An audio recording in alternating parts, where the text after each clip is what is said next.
Hello, everybody, and welcome to the brand new series, How to Draft, where I take you from beginner tips to advanced tricks, teaching you everything you need to know about drafting in Magic the Gathering.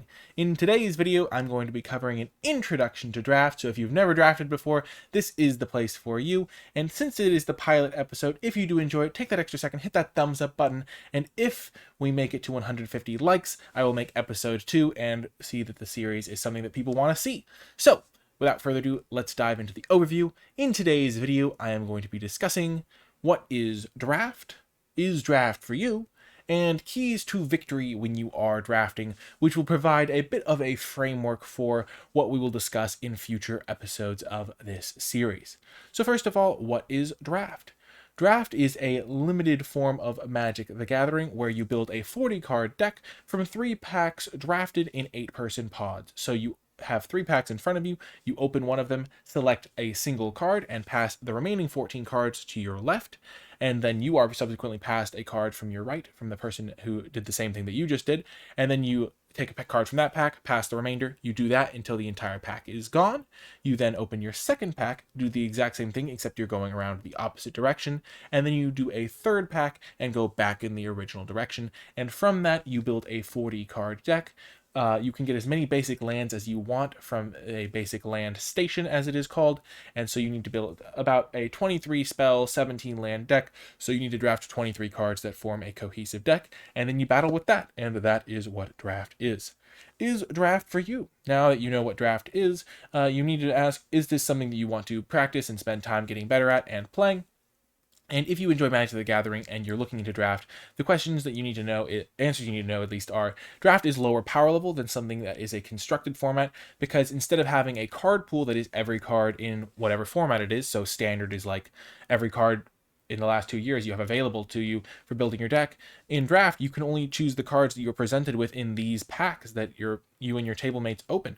So there is a lower power level, but with that lower power level comes a large impact of small edges. So when you're battling it out with common 2/2s and 3/2s and things like that, all of a sudden the fact that you got to trade your 2/2 for their 3/2 gives you an advantage. The fact that your 2-mana removal spell managed to trade for their 4-drop creature gives you a little bit of a mana advantage that you can use to leverage other factors and get some tempo on your opponent.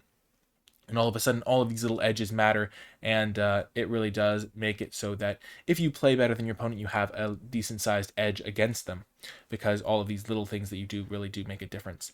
And then finally, draft could be for you if you enjoy unique gameplay. If you're getting tired of just jamming your constructed deck against another known constructed deck and battling in known matchups with known sideboard techniques, draft always has very different matchups because you never know what the packs are going to present you with. Every single deck is unique, and your opponents are also playing very unique decks, so you get a lot of novel situations, a lot of times where you have to think on the fly and make snap judgments. So it really is a format with a ton of unique gameplay, and it makes it a lot of fun if that's something that you enjoy.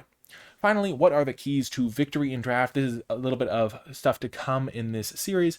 So what are we going to be discussing? So the keys to victory are, first and foremost, deck quality. In draft, because you are building your deck as part of the event, you actually have the ability to come to the table with a better deck than your opponent. So in constructed, almost always the decks are going to be roughly equal in power level, assuming that is a balanced meta and everyone has full knowledge. But in draft, if you manage to draft better than your opponent, you can come to the table with a better deck than them. So that gives you an already better win percentage chances than they do going into the matchup. And so when it comes to building a deck of higher quality, we're going to be talking about things like how to evaluate the cards that you're going to be wanting to put into your deck, how you're going to want to read the signals so you can figure out which color combination should be drafted in your seat based on what the people around you are doing in the draft, and things like how to build your deck, what sort of mana base you're going to be looking for, what sort of creature compositions, like what your curve should look like, how many combat tricks you should be putting in your deck, and things like that. Next up, we are going to be, a key to victory is gameplay. If you can manage to leverage your cards more effectively than your opponent, have a game plan, execute it flawlessly, that's going to help you gain an edge in any matchup and hopefully defeat your opponents more frequently. So gameplay comes with a lot of unique ways to navigate your draft matches, and that's another thing we'll be discussing in future episodes. And then finally, luck is a way that you can win. So sometimes your opponent's just going to get mana screwed or they're going to flood out. Sometimes you're going to lose games to just not drawing your second color. And sometimes your opponent just blows you out with the perfect rare for the situation. So luck is something that happens, and it's going to lose you games and it's going to win you games.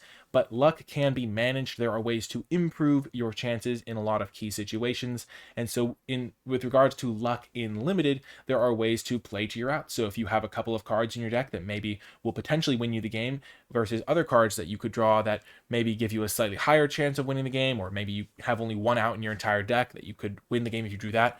We're going to talk about how to navigate the situations where you can play to your outs. We're going to talk about how you can make sure that your decks have more consistent mana so that you get mana screwed less frequently and that you have stuff to spend your mana on so you don't flood out as much. And these are ways that you can minimize the impact of variance and make sure that you get lucky all of the time.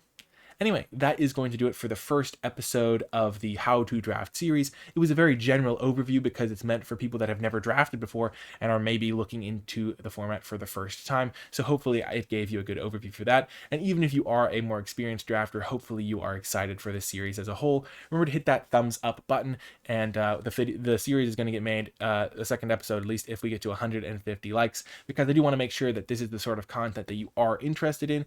And if it's not something that you guys want to see, then I can make something that you folks will enjoy more. Also, remember to comment with your questions, and also subscribe for more content, including future episodes in this series. And if you made it all the way to the end of the video, leave hashtag the first step in the comment section down below, because as we know, the journey of 1,000 miles begins with the first step, and this is the first step of your drafting journey, getting better at draft and learning how to crush your opponents and have more fun playing Magic the Gathering.